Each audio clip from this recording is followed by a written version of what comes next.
Il est 7 heures partout au Bénin. On va faire place au mini-débat ce matin. Je retrouve Epiphane Chabi et Jacques Dégbé. Bonjour. Bonjour. Alors, comme annoncé, le mini-débat est consacré à l'éducation. On est dans le droit de se poser cette question. Avec l'avènement des nouvelles technologies, l'école doit-elle repenser entièrement ses méthodes d'enseignement ? Oui, je pense que ça se fait déjà dans certains pays, dans bien d'autres pays. Aujourd'hui, les gens ont compris qu'avec les nouvelles technologies de l'information, de la communication et tout ce qui suit donc cette évolution numérique, il faut adapter donc l'enseignement à cela aujourd'hui.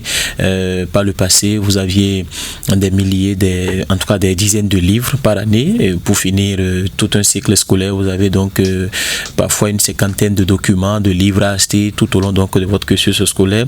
Aujourd'hui, vous avez donc une certaine facilité avec les nouvelles technologies de l'information et de la communication. Plus besoin à un certain moment même de courir derrière des polycopes, des photocopies, des livres qu'il faut faire. Tout se retrouve presque en ligne aujourd'hui. Les romans que nous avons utilisés il y a de cela 10 ans en arrière ou que certaines autres personnes ont utilisés 20 ans, 25 ans en arrière ont été retranscrits ou transcrits et mis donc en ligne. Aujourd'hui, vous vous connectez, vous avez la possibilité par exemple d'aller acheter un Sous l'orage ou de télécharger certaines parties que vous lisez, ou vous avez d'autres choses que vous pouvez retrouver. En tout cas, même des cours sont donnés aujourd'hui à travers des réseaux sociaux. On l'a vu, tout cela s'est développé au moment de la Covid-19 où des enseignants, par exemple, hier on faisait le débat là, à la rédaction, où un enseignant tchadien donnait des cours de mathématiques à travers donc les réseaux sociaux. Donc ça veut dire que tous les enfants qui étaient à la maison au cours de cette période-là et qui avaient un téléphone portable ou qui avaient la possibilité de se connecter à Internet ont la possibilité d'aller sur ce cours-là et ne même pas aller à l'école. Donc voilà un peu des interactions qui sont possibles à travers les nouvelles technologies de l'information et de la communication. Et même dans nos différents collèges aujourd'hui, il y a on les appelle des salles informatiques numériques, voilà, qui sont installées où des apprenants peuvent aller faire des recherches.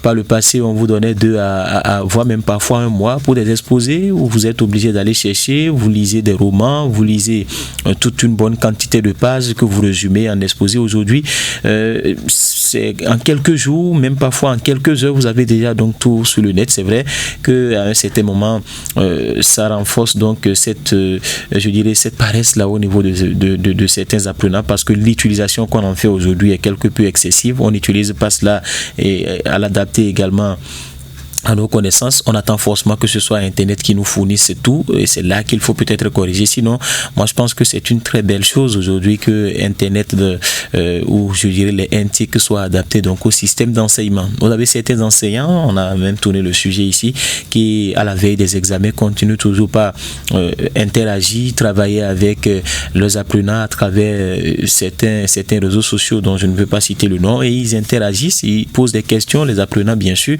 pour savoir si à tel niveau je n'ai pas bien compris, est-ce que l'enseignant peut m'aider à l'expliquer, ainsi de suite. Sauf que il faut, je dirais, encadrer cet usage-là, ne pas laisser les enfants ou les apprenants tomber dans des dérives parce que c'est ce que nous constatons et c'est justement ce qui a poussé les enseignants aujourd'hui ou les acteurs du système éducatif à interdire l'usage du téléphone portable en milieu scolaire. Sinon, sous d'autres cieux, le téléphone, il est compatible même avec ce que vous faites en classe. Vous pouvez rapidement procéder à une recherche, vous pouvez rapidement aller voir quelque chose, mais sous nos cieux, on utilise ça pour d'autres choses. Pendant que l'enseignant dispense son cours, l'élève est distrait peut-être à échanger, à interagir avec ses amis hors de l'école. Sinon, moi, je pense que c'est une très belle chose. Il faut véritablement trouver la manière d'impliquer donc les NTIC dans l'enseignement et vous verrez donc que ça va véritablement changer le niveau de nos apprenants puisqu'ils sont aujourd'hui à plus de 50% habitués donc au NTIC et ça va donc leur permettre de ne pas à tout moment courir derrière des bouts de documents. Il y en a qui savent même comment emmagasiner le maximum de connaissances sur les réseaux sociaux. Donc, moi, je pense qu'il faut l'adapter aujourd'hui à l'enseignement et ça va peut-être booster le niveau de nos apprenants. C'est un nouveau défi pour l'école. Jacques Dégbé, on parlait déjà de toutes ces situations d'apprentissage ou autres choses qui se retrouvent dans le programme et qui n'ont véritablement pas servi. Ce n'est pas un peu trop dire, il n'est pas rare de voir certains apprenants dire on nous avait appris, si on nous avait forcé à faire ça, mais aujourd'hui ça ne sert pratiquement à rien dans notre quotidien ni dans notre vécu. Mais aujourd'hui, avec l'entrée de nouvelles technologies, est-ce que l'école ne doit pas se réinventer pour permettre aux enfants également d'avancer sur certaines choses? La réponse est oui. Les notions qu'on nous a enseignées il y a 20 ans, 30 ans, on ne peut pas continuer, pas suivre intégralement ces notions-là, dispenser ces notions-là. Aujourd'hui, dans un monde en perpétuelle évolution, les systèmes éducatifs doivent être dynamiques et surtout avec l'arrivée du numérique depuis quelques années maintenant, je crois qu'il faut revoir les curricula des formations, adapter ces curricula des formations-là à la réalité du moment. Moi, j'ai même presque envie de dire à une certaine période, il ne faut pas créer une matière, une discipline tout simplement. Est-ce qu'il faut commencer par enseigner cela dès le primaire ou c'est au secondaire qu'il faut l'introduire? De toutes les façons, on a atteint un niveau aujourd'hui où les TIC ont un rôle déterminant. C'est devenu même un secteur pourvoyeur d'emploi aujourd'hui, de telle sorte que si vous ne maîtrisez pas ces TIC-là, le numérique, vous êtes un peu comme l'analphabète du 21e siècle. Donc, les acteurs du système éducatif, les gouvernants doivent véritablement commencer par penser à la chose. Vous l'avez dit, presque tous les apprenants ont déjà répété cette phrase dans leur vie. À quoi m'a servi telle matière, à quoi m'a servi telle notion. Il faut toiletter les choses comme on a l'habitude de toiletter les tests au niveau de la politique, au niveau des lois électorales, au niveau de certaines, certains secteurs dans notre pays. Le système éducatif également doit bénéficier de ce clin d'œil-là. Aujourd'hui, c'est indispensable, c'est devenu nécessaire qu'on revoie les choses, surtout dans un contexte de chômage. On doit aller vers un système où, quand l'apprenant va finir, qu'il puisse lui-même déjà commencer par faire quelque chose sans véritablement attendre qu'on l'emploie dans un bureau ou dans une entreprise privée, déjà avec ce qu'il peut apprendre à travers le numérique et bien d'autres aspects de notre société aujourd'hui, qu'il puisse commencer par s'installer, commencer lui-même déjà par fabriquer quelque chose, commencer par s'employer lui-même afin de pouvoir s'en sortir dans la vie. Alors, l'école aujourd'hui est en décalage, si on s'en tient à vos propos, avec le monde numérique dans lequel vivent les élèves aujourd'hui. On parle de ces méthodes classiques, tableau, dictée, cours magistral, qui ne suffisent plus à capter l'attention et à préparer l'apprenant au métier de demain grâce aux nouvelles technologies. Aujourd'hui, il y a des tablettes, des plateformes d'e-learning et d'autres choses. Mais ce que je m'en vais vous demander aussi, Epiphane, mais il y a les nouvelles technologies qui sont utiles, comme vous l'avez dit avec Jadegbe, mais elles ne doivent peut-être pas faire oublier aussi l'essentiel.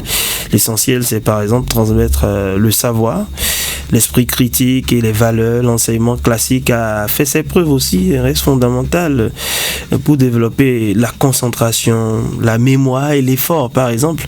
Or, avec les nouvelles technologies, c'est le contraire. Est-ce que l'école doit céder forcément à l'effet de mode ou intégrer progressivement ces outils sans renoncer à son rôle formateur profond?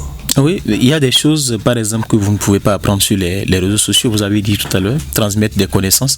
Vous allez juste lire sur les réseaux sociaux. Il n'y a personne, il n'y a pas une certaine pédagogie pour vous aider à inculquer la connaissance même. Pour un exercice qui a été déjà dressé, vous allez vous voyez l'exercice, mais de façon pédagogique, quelle est la procédure à suivre, vous ne maîtrisez véritablement pas. Donc, voilà pourquoi je disais tantôt qu'il faut aujourd'hui adapter ces éthiques-là à ce qui se fait dans nos différentes écoles. Il faut l'adapter. Vous avez un enseignant qui est là, qui utilise cet outil-là pour aider l'apprenant à rapidement donc dissimuler ce qu'on lui apprend. Il y a des valeurs, par exemple, vous l'avez également cité, que vous ne pouvez pas apprendre sur les réseaux sociaux. La concentration, par exemple. Vous êtes face à une épreuve, qu'est-ce qu'il faut faire, quelles sont les aptitudes qu'il faut avoir. Sur les réseaux sociaux, on vous le dira juste, mais vous avez un enseignant beaucoup plus devant vous qui vous apprend véritablement ce qu'il faut faire, quelles sont les aptitudes qu'il faut faut avoir, quelle est la concentration nécessaire que vous devrez avoir face à telle ou telle épreuve, voilà ce qu'il faut faire face à telle situation. Ça, ce sont des enseignants, ce sont des humains qui doivent apprendre cela à des apprenants, mais il faut pouvoir adapter aujourd'hui cela aux réseaux sociaux aux TIC, parce que quoi qu'on dise, les TIC quand même ils sont très évolués, et aussi il faut véritablement permettre donc aux apprenants de ne pas verser dans une certaine paresse, parce que je l'ai dit tout à l'heure, quand vous tapez tout ce que vous recherchez sur les réseaux sociaux, vous avez tout, surtout avec l'intelligence artificielle aujourd'hui qui prend une proportion inquiétante, tout ça rend beaucoup plus ces apprenants là paresseux. Vous vous rappelez, pour les derniers examens, on a surpris un apprenant qui était sur l'intelligence artificielle, vous voyez, donc parce qu'il se dit, et il est bien facile donc d'avoir des réponses par là, mais il faut les habituer aux réseaux sociaux, mais pas les avertir, pas les rendre quand même aussi paresseux que ce que nous constatons aujourd'hui. Pour conclure, Jacques Degbé, le fait est que vous avez des gens qui sont trop conservateurs.